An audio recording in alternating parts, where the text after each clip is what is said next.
હવે આગળનો પ્રશ્ન એક પૂછેલો છે, પરંતુ એ પ્રશ્ન સમજતા પહેલાં તમે એક મુદ્દો સમજો. આ જે છે એ આપણી અર્થ એટલે કે પૃથ્વી છે, અને આ જે છે એ સૂર્ય એટલે કે સન છે.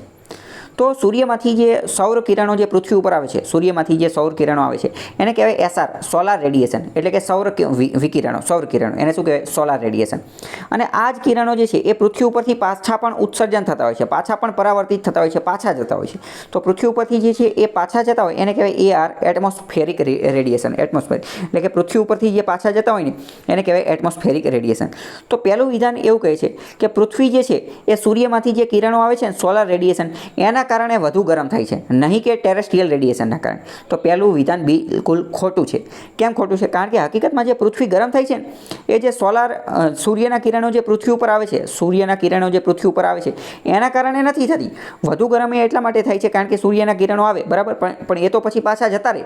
પણ હકીકતમાં અહીંથી જે પાછા જ્યારે જતા હોય ને, પાછા કિરણો જ્યારે જતા હોય ત્યારે જે GHG ગ્રીન હાઉસ ગેસો જે છે, ગ્રીન હાઉસ ગેસ એટલે કે કાર્બન ડાયોક્સાઇડ ને, મિથેન ને, ક્લોરોફ્લોરોકાર્બન, એ બધા જે છે ને એ હકીકતમાં આજે ઇનકમિંગ સોલર રેડિયેશન, સૂર્યમાંથી આવતા સૌર કિરણો એને શોષી લે છે, એને એબ્સોર્બ કરી લે છે. અને અહીંયા ટેરેસ્ટ્રીયલ રેડિયેશનના કારણે જે છે એ એની ગરમી જે છે એ વધુ છે. ઇન શોર્ટ, પહેલું વિધાન ખોટું છે. તો સાચું વિધાન શું છે? તમારે યાદ શું રાખવાનું? યાદ તમારે એટલું રાખવાનું, આ સૂર્ય છે, આ પૃથ્વી છે. સૂર્યમાંથી જે કિરણો આવે છે એના કારણે પૃથ્વી ગરમ થઈ છે. તો કે હા, એના કારણે પૃથ્વી ગરમ થઈ છે.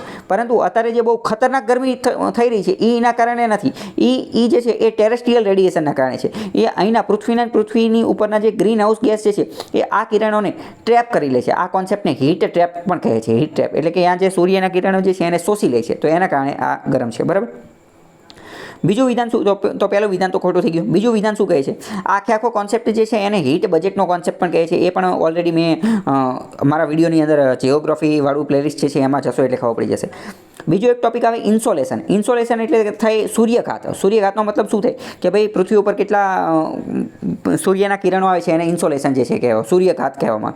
પ્રિલિમ્સ અને મેઇન્સની અંદર પ્રશ્ન પૂછાતા હોય છે. GPSC તો ઇન્સોલેશન ઉપર વારંવાર જે છે એ પ્રશ્ન જે છે એ પૂછતી હોય છે. બીજો એક આની જેવો જ કોન્સેપ્ટ છે આલ્બેડોનો.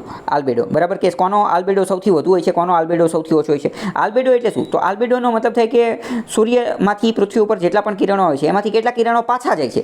જો સૌથી વધુ કિરણો પાછા જતા હોય તો વધુ આલ્બેડો, ઓછા જતા હોય તો ઓછો, બરાબર. તો એવા પ્રશ્ન પણ પૂછાતા હોય છે. બીજું વિધાન જોઈએ ડાયરેક્ટ કે કાર્બન ડાયોક્સાઇડ અને બીજા ગ્રીન હાઉસ ગેસ જે છે એ વાતાવરણની અંદર જે સૂર્યમાંથી જે લોંગ વેવ રેડિયેશન, લાંબા તરંગો આવે છે એને ગુડ એબ્ઝોર્બ, એને ખૂબ સારી રીતે એનું શોષણ કરે છે.